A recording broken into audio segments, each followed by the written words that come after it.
Hello and welcome to Springboard, your virtual university. My name is Albert Okran.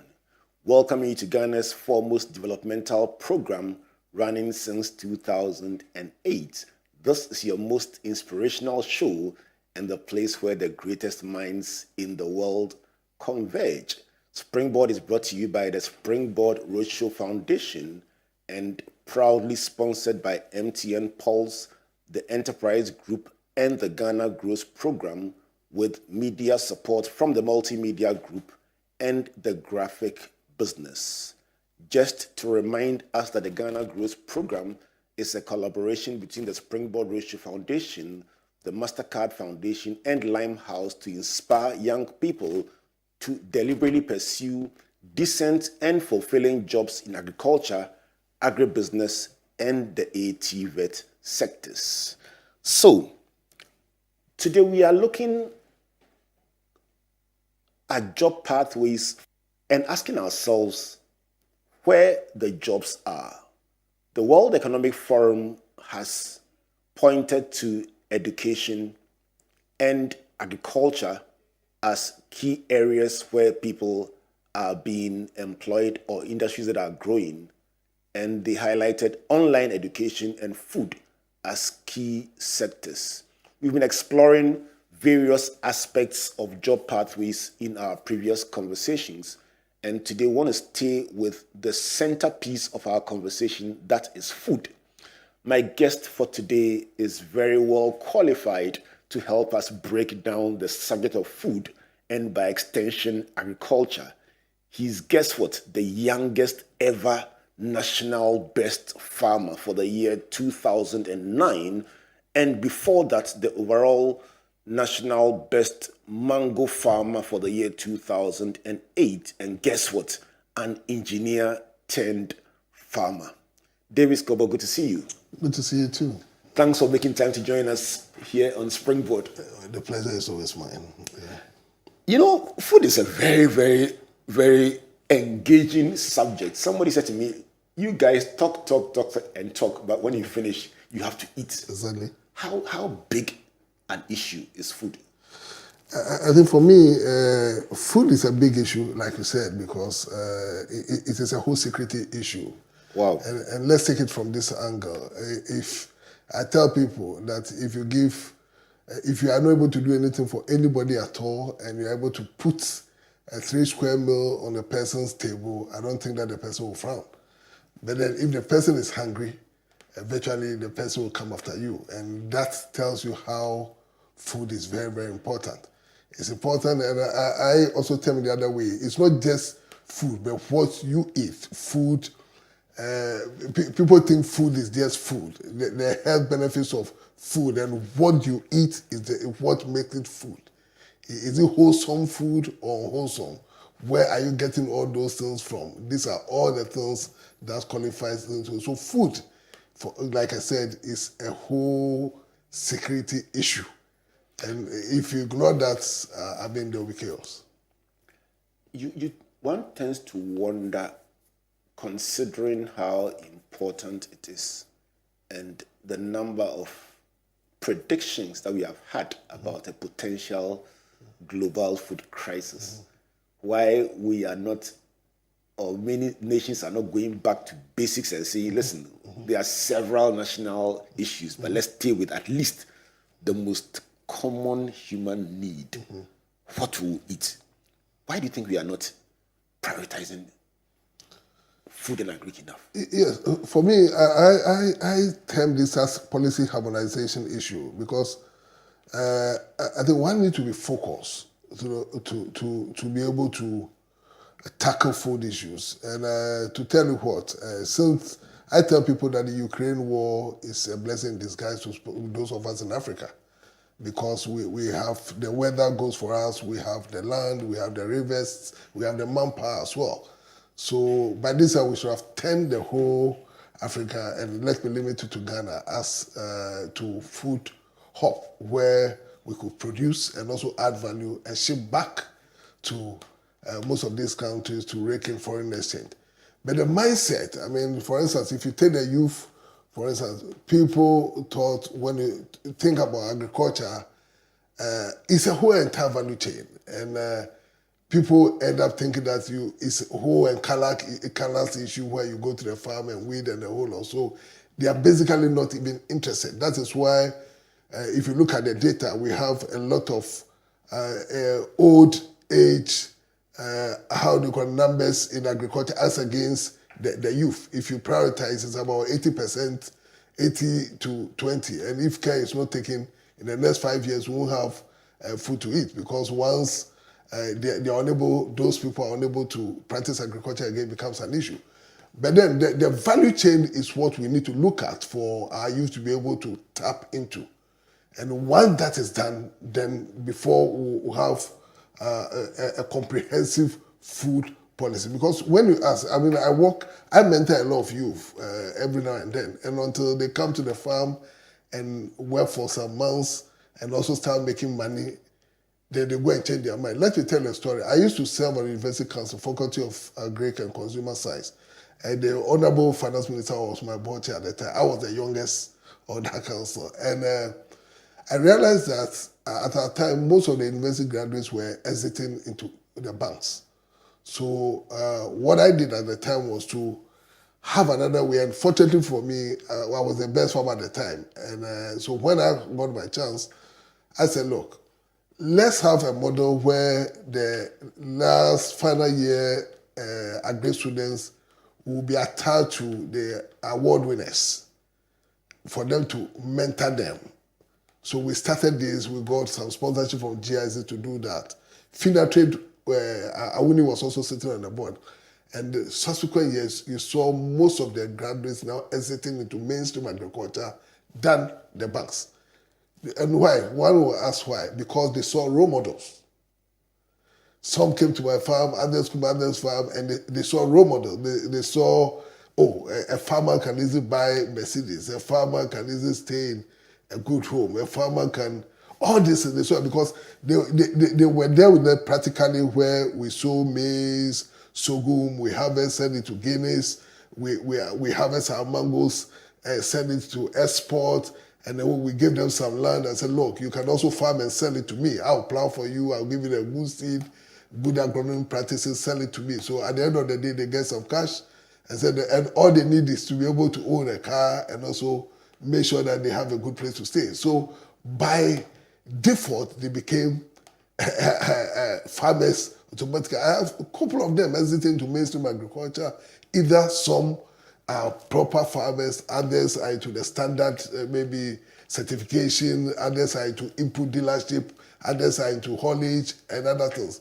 It is a whole value chain, but we end up narrowing ourselves to only the farming aspect of it, and even that it looks like colors a whole sort of thing, which is not sexy enough for the youth to be able to attract them. And like I said, once there's role model, they are able to adapt. This is Springboard, your virtual university, talking today about the beauty of agriculture with my guest, Davis Korboe, former national best farmer for the year 2009. Davis became best farmer at the age of 33. No, this is best farmer 33. 2008, 34 national overall best mango farmer, and then 2009, 35 the overall best farmer. 3 years back to back of national and in 2010, recognition. I became the National Young Entrepreneur Agri category. You love what you do, don't you? Very. Yes, it's a passion and discipline. I was telling the previous agric minister that when government asks all the youth to go into the agriculture, I don't believe that. There's one thing that you need to qualify with, say, people with passion, because agric is a very, very disciplined area. Because if you have to weed at a particular time, you don't have to postpone. If you have to apply fertilizer, you don't have to postpone. So it means you really need things, you need time to be able to do that. So it's a whole mindset where you need to conscientize yourself and also be disciplined. So once you have the passion, you love what you do, and exactly that's what I do. I didn't like electricals because I realized that it doesn't have future in Ghana. I say this always to my colleagues. It's either you go to the ECGs, the VRAs, and the whole lot. And For them, there's cap on it. So once employment is freeze, it's freeze. There's nothing you can do. And you and I sitting here, we didn't go for a proper engineer, qualified engineer to go and wire your house. We go for the wayside electrician. So I felt, look, that's the end of the game. Let me do something that will bring change to society. Let me bring something that will impact positively on society. Let me do something that will put good money in my pocket. And that's exactly what I'm doing. You have become an ambassador for food and agriculture by extension. But let me roll back to my younger days, especially going into secondary school, Davis. In those days, interestingly, there was the Cocoa Marketing Board Scholarship. And in those days, if you had a relation who had a farm, in my case, my grandfather, you qualified to apply for a Cocoa Marketing Board scholarship, and your boarding fees were paid by the government. I was fortunate to get one, and my mother at that time, who was a single mother looking after me, was very, very happy to apply for that scholarship, and it helped fund my education in Infantum School. So I'm still here, and I'm a product of the agricultural sector, my education. What do you think of that? Yeah, I'm happy to hear it because I also went through similar. My father was the first assistant regional commissioner, but he was. I didn't meet him when he was a politician. I met him when he was a farmer. So he had one of the biggest cocoa farms in Bunsu. So we enjoyed the same cocoa scholarship. I did Kofolia Setek want to happen, and I tell people that if there's something I need to thank my God for, I never smoked because we were doing Sunday school. And they say your body is the temple of God. So when I realized it wasn't like physical, it was too late for me to even smoke. And I always thank God for that. And so that is mindset. So I think the cocoa, and for me, those days you get a lot of people coming to school with the same scholarship. And we were all proud of it.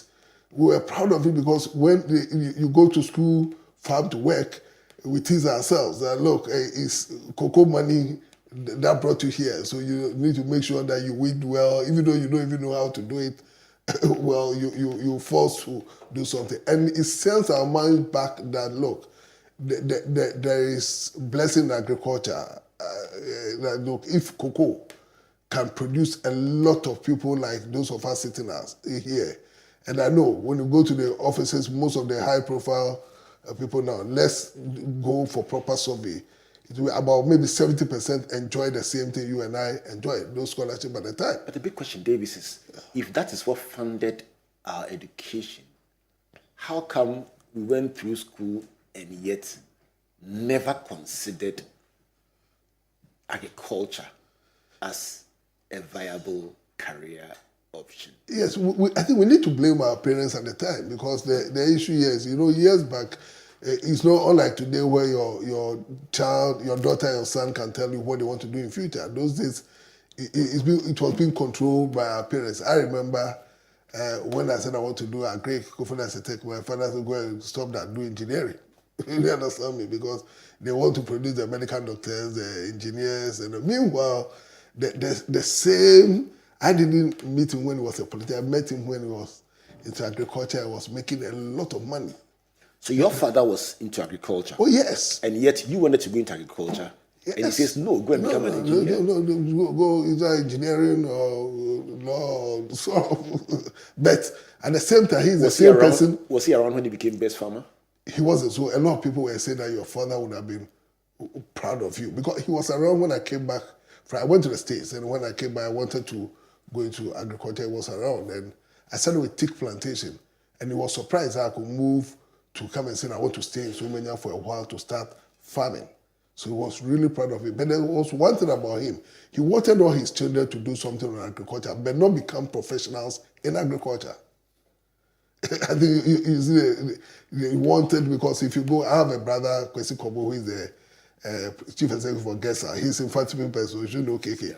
And KK loved agriculture, agribusiness. I have an architect brother who loved agriculture, is doing something, investing in agriculture. I have most of the sisters and others who are all investing in agriculture, but not to be a career agriculturist. That is what he wouldn't want to hear. And I felt that, look, I've been sitting here today and I've been thinking about the past. I felt that he would have been bold enough to say that, look, I made money from agriculture, so you have to go focus and become proper agribusiness person than going into engineering. I want you to be a lawyer. I want this one to be a doctor. I don't think it's based. Look at the smile on your face. I'm sure you're very proud of your dad. Yes, I am. Davis Korboe, your story is a very interesting one. Let's go back to the beginnings. So let's start from growing up, watching your father do what he did in agric, and hearing him say, go into engineering. Yeah. How did you end up in agric? Like I said, I was born and bred in Accra and Koforia, because Koforia, when I moved to Koforia as a tech, I had an uncle in Koforia. So, and apart from Accra, you don't know anywhere. So you've gone to another region. So I had to persuade my uncle to try and persuade my father to allow me to stay in Koforia with him for a while. So my uncle brought this condition that I can only do that for you, and he had this farm. Like, it wasn't a big farm. I can only do that for you if you are ready that every Saturday we'll go to the farm. I said, I'll do it. I'll do it. But then let me go back. I saw my father, like I didn't meet my father when he was a politician. But we have houses in Accra. Korboe specifically was where my father always lived. And we're not Canadians, so anytime we go to, when my father is around, we move to Korboe. There was a time I saw these guys in the olden days, they had this dusting, like urban sort of. And I saw a couple of people coming out with envelopes with inscription, maybe proceeds from okra, proceeds from cocoa. So I asked, in fact, that man it works for me now. I asked him, he was my father's timekeeper. And I asked, what's the meaning of proceeds? I was very young. And he explained that. So what's my father's profession? And he said, he was a farmer. I said, who?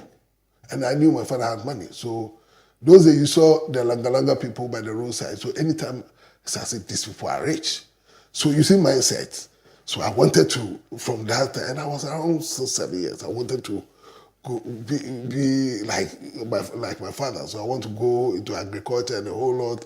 The common entrance swept you to Setek, up to all the way up as you leave to go and do engineering and that. But I still kept my promise that, look, I want to be a farmer. So what, at age 6, you saw envelopes being, people rendering accounts? Rendering accounts, yes. Because I didn't know what you were labeling. So you saw the label, because proceeds from various farming activities. Yes, so they have the label, then they have a book, like a big book. So everybody had your book and the envelope, huge envelope with the inscription on it, and they call them one by one after the other. You come, you render. So what they say, your father is a farmer. So my father is a farmer. So all this money from farms, they say yes. So I remember, I said, look, I want to be a farmer. So you see what role model can do. Yeah. So I said, I want to be a farmer, change of mindset. I want to be a farmer at the time. But like I said, when I had the chance, Koforia as a tech, when I was choosing from Form 3, you need to choose your career. Either you go into engineering or other way. I said the agric. I said, look, go to AEB. So that, because I wanted to be an engineer. So that is the story. So I saw my father as a role model, and I wanted to do what he was doing because I saw money. But he said, go, and maybe out of his own wisdom, he knew why he wanted to drive me to that path.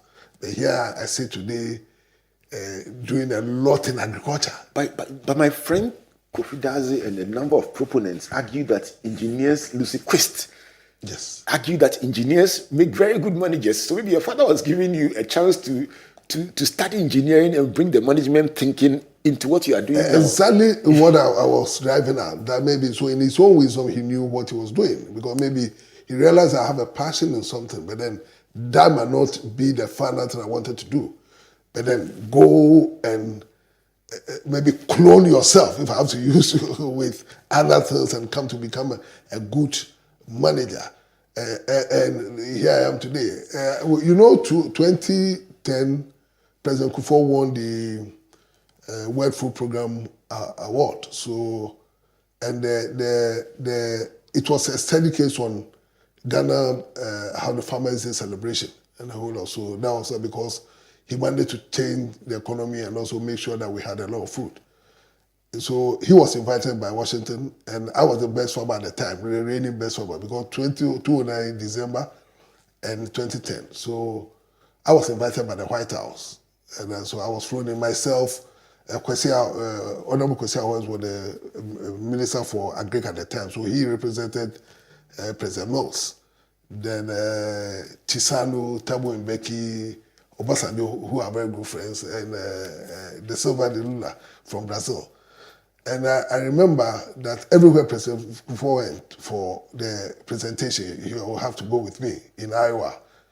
And I was flown. I tell people that even though I've been, all those years I've visited America, but the first time you land on the tarmac, they put you in another flight and fly you straight to Iowa because you were invited with top security and everything. I felt so good. That's wow.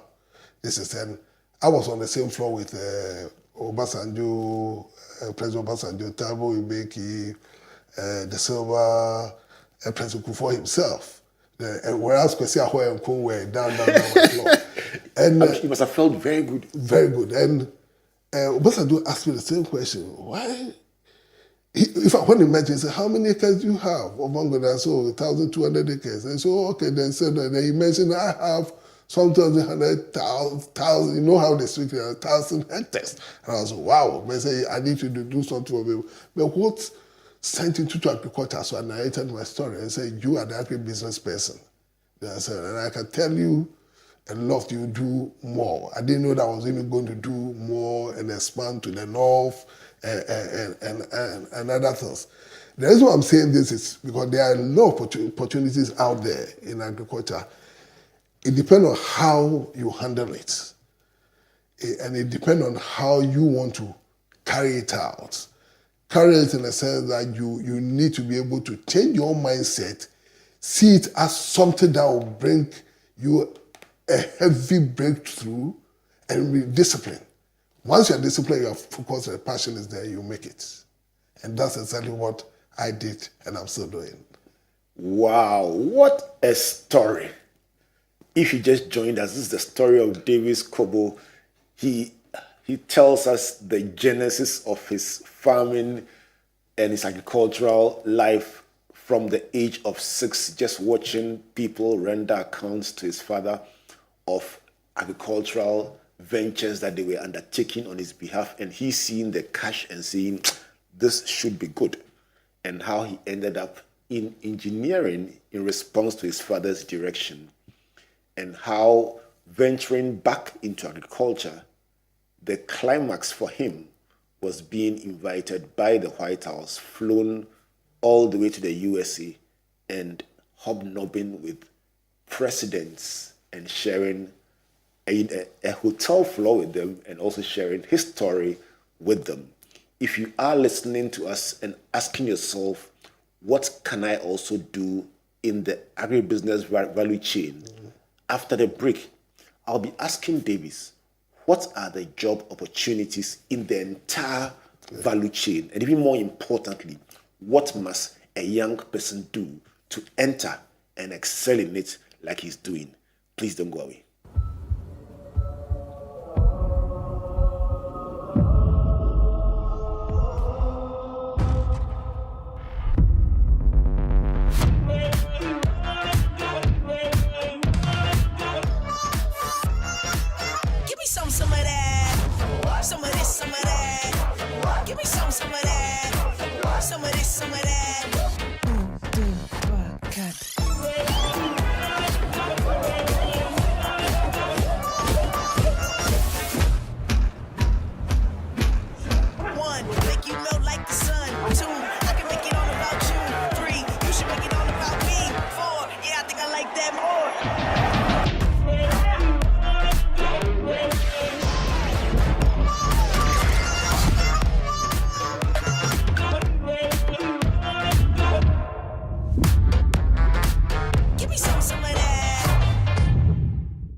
Well, now that we're all here, I want to start by saying what a difficult year it has been for all of us. But then there's also a lot to be grateful for. You know, like when I bumped my car into a taxi right at our junction, and the insurance company paid my claims the very same day. And remember the surprise cash bonus we received for our funeral finance plan? That is what sponsored our trip to the beach. And the song we sang all the way to Pram Pram. I'm also grateful that every passing year brings me closer to enjoying the retirement benefits I have contributed so much to. And how since I started working from home after the COVID pandemic, I've been taking better care of myself. Even my doctor can attest to that. Speaking of that, I'm very grateful to the team at Transitions for giving Grandpa a befitting send-off. Well, on a happier note, I am grateful to have found an affordable office space to rent at Advantage Place. Enterprise, your advantage. Welcome back to Springboard, your virtual university, with my guest Davis Korboe, former national best farmer, telling me about the beautiful world of agriculture.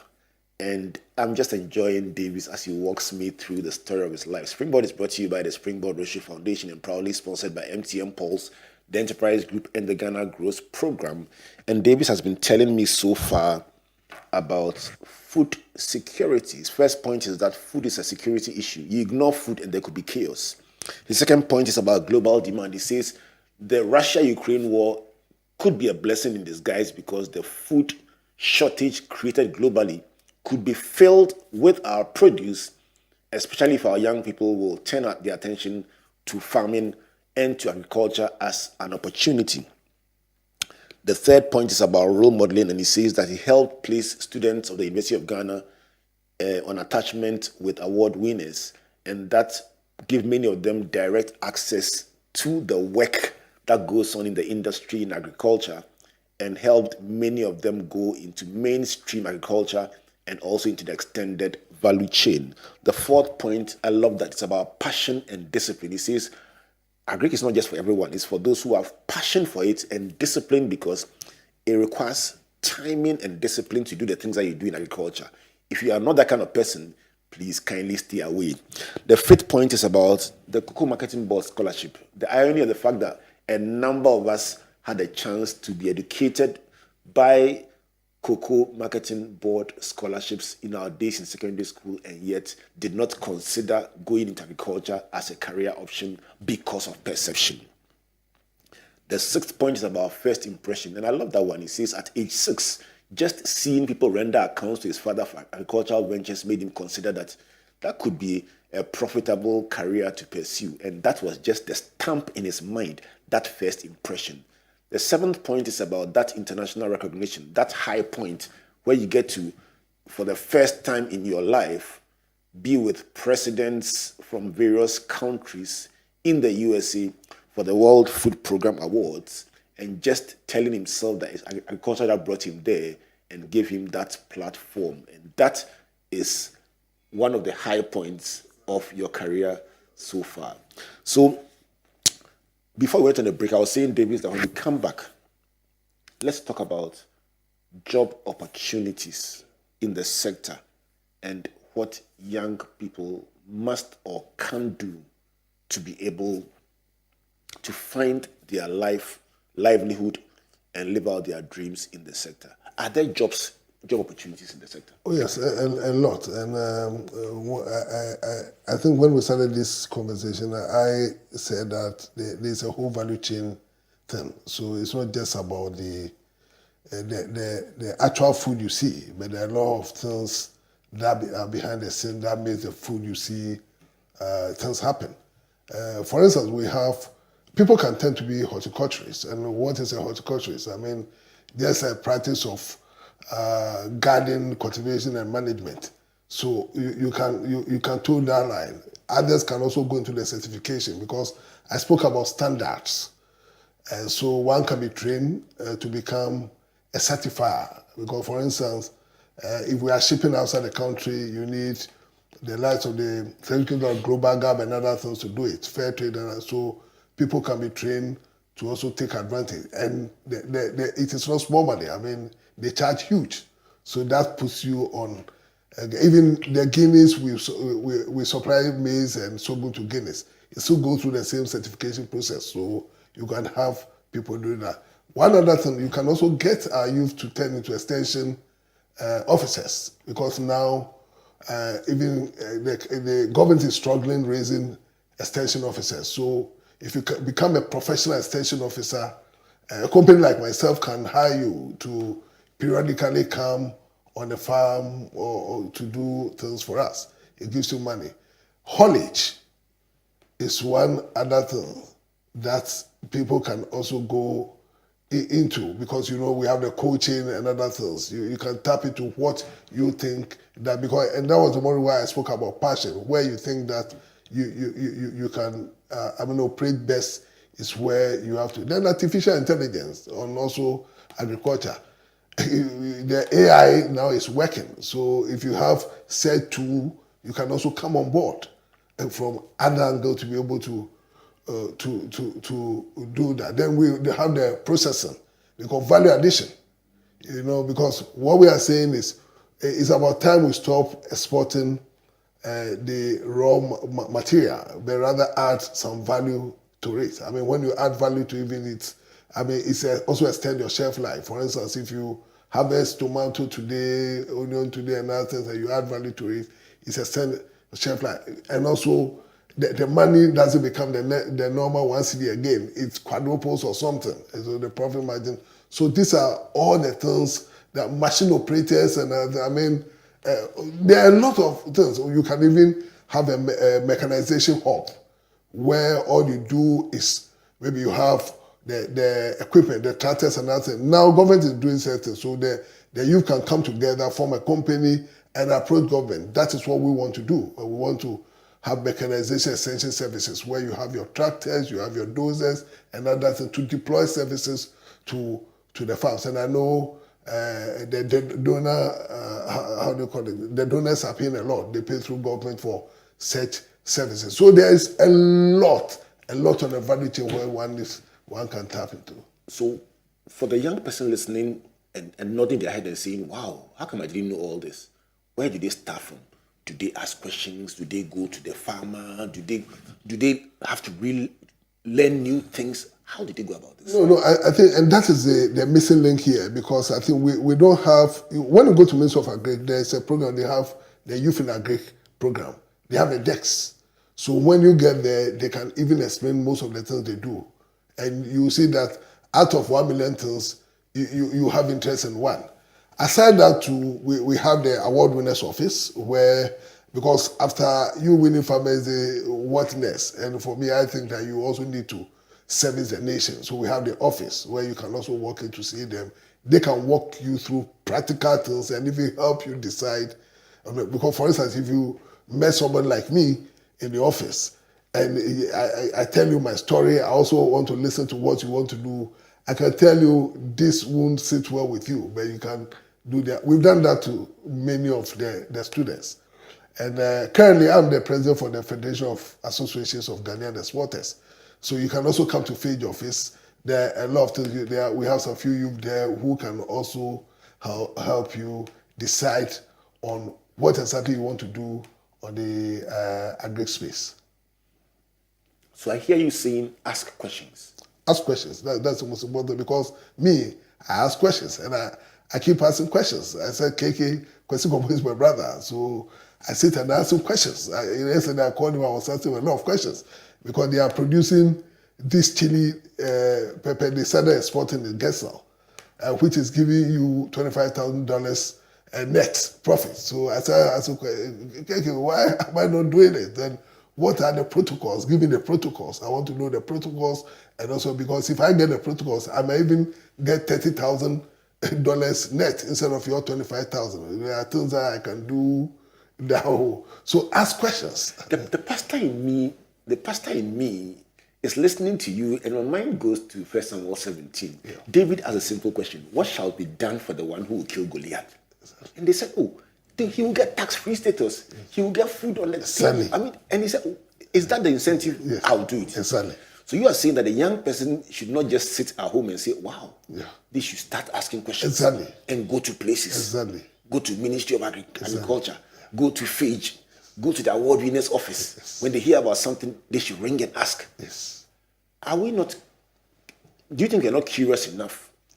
That's what I also think, that we are not curious enough, because if you are curious, you want to know, and you get to know. That's the thing. I was just telling you about the chili thing, because I asked KK questions. KK, so even at your stage, you're still asking questions. Yeah, because I said, look, when we are doing chili, we're not getting, and he said, look, it's because of the seed, the protocols. I said, KK, give me the protocol, but the seed, I want to get the seed from the same source. Give me the protocol, but I can assure you, I will get more than the $25,000 net. You understand me? And why? Because I knew that when vegetables were banned some time back, then when during 2017 or 2018 the ban was lifted, and part of the condition from the EU is for them, those who are producing chili shouldn't be produced on the open field, I think from 2025. So quickly, but a closed environment. When you talk about closed environment, it's either greenhouse or shade net. It's not necessarily greenhouse. You understand? So how do you balance it? Which one gives you maximum profit? Which one gives you, you invest less, but you get more money and a whole lot. So these are the dynamics. So Gessel decided to do the trials, and it went very well. You understand me? But then, how did it go well was the reason why I asked KK, KK, what is it to the scene? I said, give me the protocols. So I asked, and I'm demanding that I get the protocol, study the protocol, and see what I can even add on to make my profit better than the yes. I look at how much you have achieved and how far you've reached, and the fact that you are still asking questions and insisting on getting to understand the protocols. And I'm telling myself that for anyone who is starting out, there's no excuse not to ask, chase, follow, pursue. Pursue, that's the word. To get the opportunity. Exactly. Davis, let me go to the widely held notion that there is global food insecurity. There's a global food war or food crisis being predicted within the next 10 years if nothing changes. Mm-hmm. I know for many people it's a threat, but for you it must be an opportunity, isn't it? Exactly, that's what I said. They should do their geopolitics, whilst we also cash in. You understand me? Because help me to understand what it means, what they are saying. What are they suggesting? Russia is fighting Ukraine, and the Houthis get to China, and so they are doing their geopolitics. And of course, we get most of our grains from Ukraine. Russia fertilizer is coming from there.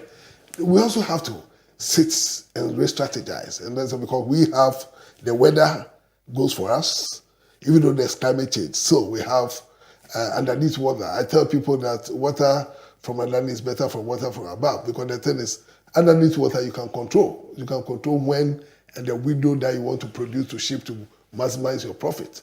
You understand me? But water from above, you can't tell God not to rain. So when it's raining, now, so we have the weather, we have the, even though like it's a climate change, we still have the weather to advantage. We have the land, we have the rivers, we have the manpower. You understand me? And we have everything that goes for us, because we have the passion. We have people who really want to go to agriculture. If there's one thing I've done right, and I'm happy, is to change the mindset of people to consider agri as against other thing. And since I won Best Pharmacy, I've seen a lot of people, well-educated ones, moving to agriculture and the whole of. For instance, now we are producing a lot of local rice here. Yeah. All we need is investment. We need to pitch. We need to go and pitch. I mean, go there, ask them to redirect their focus to here, because they don't have the land. They still have there are geopolitics where they are fighting, so they are not getting clean sheets on things. So why don't they come, because we have the land here, and partner me, invest here, and make sure I ship their food back to them, better at a higher cost, value, add value to it, and make good money. It curtails the constant depreciation of our cedi to the dollar. Because once you rake in the dollar, I mean, this IMF thing will be a thing of the past. So these are some of the things. I mean, we need to cash into the current situation and make sure that we can only do that when we use the youth. And that's what I'm saying, that telling the youth everybody should go to agriculture is one thing I don't support. But then tell them there are opportunities in agriculture. Let them have mentors. We mentor them. Those who have passion will definitely come back to say that really, I really want to do it, because they have the power to be able to change things. Somebody above 60, 70 years, you've done your bit, so you can't change things done. So because now they are using the social media wisely, if they use it wisely to do things, it even go for them positively as far as agriculture is concerned. So these are some of the things I think that we should be looking at. Then we should try to promote our youth, stimulate the system, and make sure that we promote the youth. That is what I want to say. All right, so this is Davis's prescription for getting the youth engaged. He says asking the young people to go into agriculture just like that will not work. We must sell them opportunities. Let them see the opportunity. Once they see it and they have mentors to look up to, the mentors will guide them and they will go into it. But for them to go into it, they must have passion. The passion bit is very important for him. He says if you don't have passion, please leave agriculture alone. And then he also highlights the importance of communication. And that is why, Davis, we are looking forward to engaging with you on this Ghana Grows program, because if we can get one Davis Korboe in every one of the 16 regions, this country will never be the same again. Our last day, we went to President Kufuor, invited us to his room, and we were all sitting there with all the presidents. So he told Kwesi Ahoy, and he has good relationship with Honorable Kwesi Ahoy. So he said, Kwesi, when I saw Davis, he said 2008, I was the president. I gave Davis the overall National Best Mango Farmers Award. In 2009, I wasn't in office, but when I heard he was the best farmer, I wasn't surprised, because, you know, normally when they give the award, they check the things you have and your impacts on society and other things. And he said to himself that this boy, if I was the president, I was going to give him the Order of Voter Award and hand over $5 million to him and ask him to produce another Davis Korboe in 2 years, and I'll give him more money. And I like that kind of thinking, because it's exactly what's going on through my mind, that anytime we see a story like this, we call this program Springboard. Yes. It could be a springboard to producing many like-minded people. And if you can get, and because of regional dispersion, if we could get one such person in every region. You know, the funny thing, I mean, the Ghana Grows program we are doing is nationwide. Right, yeah. And it's always easy for the people of a region to relate to somebody that is, listen, he's one or she's one of us. Yes. She grew up here, yes, or she comes from here. Exactly. And it's just unbelievable, the power of that picture. Yes. I listened to your story and I'm saying, you were influenced by what you saw. Yes. The picture of your father, yes, the Datsun vehicle, yes, and the brown envelope. Davis, let me tell you my own agriculture experience. Yeah. I mean, you will find it funny a bit, but I got to live with my maternal grandmother for one of my long vacations in a Korboe village called Agogo. Yeah, Agogo, yes. Yes. And I learned how to farm. It was very rudimentary. Yeah. Yes. So if we were going to plant, it was take one step, plant a stick, and put 3 beans. And I'm looking back to my experience then. And as you talk about value chain, interestingly, beyond learning how to plant mainly corn and beans, mm-hmm, my other experience with the value chain was weaving baskets. Wow. So when we went to the farm and we were coming back, we'll cut palm branches and then come back, and then I learned how to peel from the palm fronds and then weave them into baskets. And then on the market day, go to the market and then sell the baskets. So here I'm thinking that was like the beginnings of understanding the value chain and the experience. But now look at what you're talking about. Your experience, your description of the value chain. I'm hearing things about horticulture, certification, extension officers, haulage, cold chain, artificial intelligence. The market has developed so much. Exactly. It's now demand driven. So you don't just produce to feed the market. It's what the market wants, is what you produce. so you need all these things to complement the whole thing you want to move. And for me, I think that this is their time. If I tell you what, everybody asks me, I said, the youth, this is the time for you to embark on an agribusiness. This is the time for you to embark on an agribusiness. And I think the only way to do it is, you can't do it individually. I mean, come together, like-minded guys who come together, walk straight, come and ask questions. You establish a whole company. Then you move from there. We for Federation of Association of Ghanaian Exporters, we've established an export club with Fidelity Bank. We are going to adopt this, all because of this. We want to do this to rope in a lot of youth to be able to take advantage of a proper agribusiness where they tap into any part of the value chain. Have we made progress from the days in which the young person's only memory of agriculture is a dirty-looking farmer? We made progress, and like I said, when I became the best farmer, I like sitting at Tulip those days a lot. Before I even became the best farmer, Sundays I'm going to sit there a while and a whole lot. So then I decided, just when I said every Sunday afternoon I'm going to sit there. So you drive a nice car, people see you, go and sit there. People come to you, they see you, say, look, it's not agriculture. I said, look, I don't do anything apart from agriculture. You also have to come to the farm. So we moved from there. That was the more reason why I'm saying that if you look at these, look at the people who are investing in agriculture. Some are leaving the banks, some are leaving a lot of people are moving to agriculture. So we move from the days where people considered it to be a dirty job. No more. Because the thing is, I tell people that gold is one of the most expensive minerals. And when you can never get gold on the surface of the street unless you dig.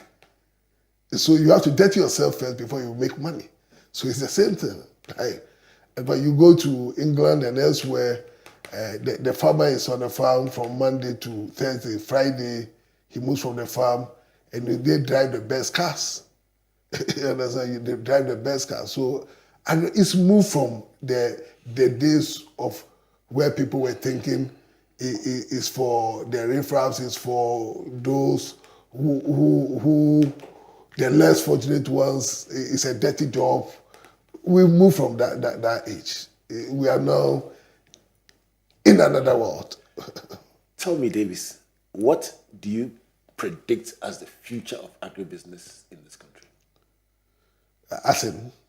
What's your prediction going forward? What do you think? Is it going to go stronger? Is it going to get very powerful? It's going to go stronger. But I also think that that was the more reason why I said, look, policy harmonization will help. If all the other institutions tap into one and think that this is the direction we want to move, that will really, really, really help.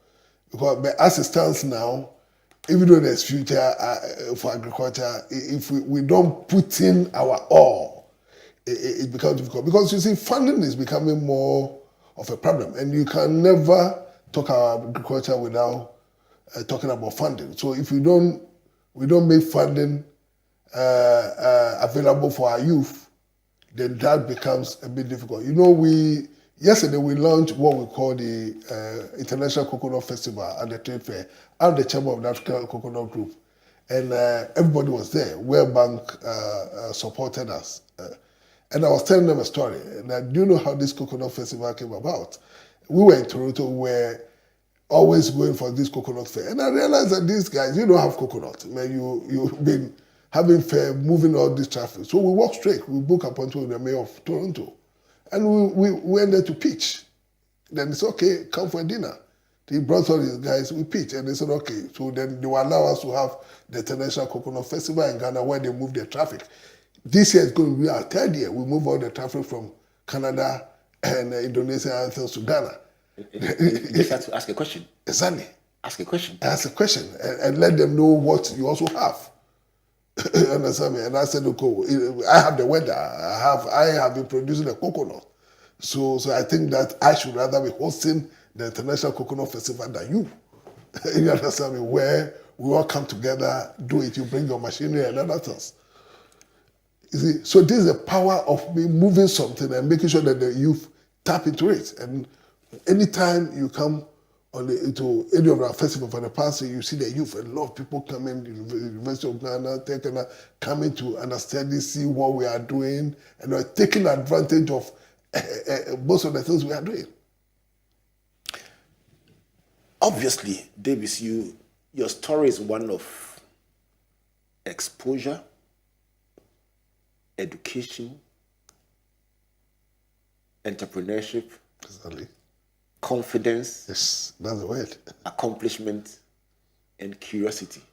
So you keep asking questions and exploring new opportunities. But ultimately, I see also a heart for mentoring Yes. and raising a new generation of agribusiness champions for this country. Exactly. Make me a promise, Davis, that we'll have this conversation again and explore wide opportunities for young people to venture into agriculture, and probably bring a couple of young people to the studio, sit with them and sit with you, and let's talk and let's engage the issues further. I was rather going to ask you to make you a promise that this is not going to be the end of this conversation. So that brings us to the end of today's conversation, but the promise has been made and accepted that we will do this again.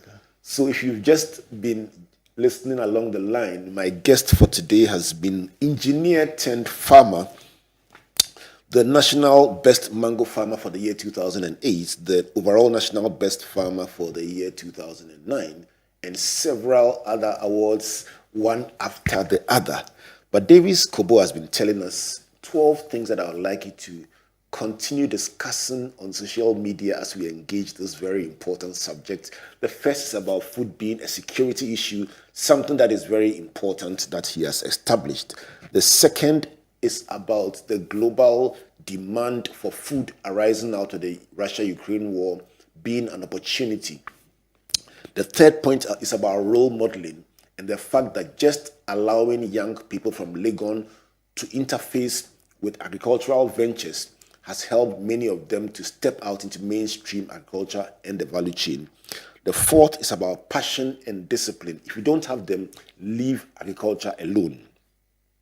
The fifth is about the fact that many went through the CMB scholarship through secondary school and somehow never even considered agriculture. That was funding their education as a career option. The sixth is about his first impression about agriculture being informed by seeing people render accounts to his father with brown envelopes of work that had been done in various farming ventures. The seventh is about international recognition, that World Food Programme Awards, and hanging out with various presidents. The eighth is about the breadth of job opportunities in the entire value chain, including AI and all the ones you mentioned. The ninth is one of the interesting lessons from this conversation, Davis, and he keeps saying, ask questions. Ask questions. Why, what, where, whom, how, which, just ask. And he says, if you go to the Ministry of Agri, go to the Awardiness Office, go to FAGE, and wherever and whenever you see anything, just ask. The more questions you ask, the more answers you will unravel. The 10th is about the fact that while they are predicting global food crisis, we have the land, the weather, the rivers, the manpower to take advantage of it. And to do that, we must engage our young people through showing them opportunity, mentoring them, stirring up their passion, and communicating with them so they can seize these opportunities. The 11th is that we've come a long way from where agric was seen as dirty farmers with no future. And the final one is policy harmonization. David says, listen, the future can be very great, but we need to get up our loins and especially provide funding for young people to take up agriculture and build the kind of future that we want for ourselves. Davis, it's been a beautiful conversation with you, and I've loved it so much. What will be your closing thoughts for that young person who is saying, help me, I just need to work? What will be your thoughts? Yeah, so my doors are open. I can leave my number. I mean, you with Reverend, my doors are always open. I wake up at 3 a.m. From 4, I tell people if you want to reach me in the morning, call me before 6 a.m. After 7, it will be difficult for you to get me, or late in the evening. And one other thing I also want to tell you, there's always hope. And for me, if you don't even have the passion, start thinking about most of the things I said and redirect your mind. Once you redirect your mind, you automatically get passion and tap into one of the numerous value chains. There's money in agriculture, so let's take advantage. Davis, I look at you and I say, if there is one thing that I pray to God for, is that he raises more Davis Korboes across the regions of this country. Amen. It's been a beautiful conversation. Let's do this again. Nice talking to you too. Thank you very much. Thank you. Wow. I've had a very tremendous time hanging out with Davis, and I'm glad he's going to come back again for us to have another conversation. This has been another on our job pathways, exploring opportunities in agribusiness. I guess that for you listening out there, it's a reminder that there's so much more we can do in what is obviously one of the most important sectors in our national life. This has been Springboard, your virtual university, brought to you by the Springboard Roadshow Foundation and proudly sponsored by MTN Pulse, the Enterprise Group, and the Ghana Grows Program, a collaboration between the Springboard Foundation and MasterCard Foundation and Limehouse, aimed at inspiring young people to deliberately pursue careers in agriculture, agribusiness, and ATVET sectors. So on behalf of Team Springboard, a big thank you to our media partners, the Multimedia Group and the Graphic Business. Let's do this again next week.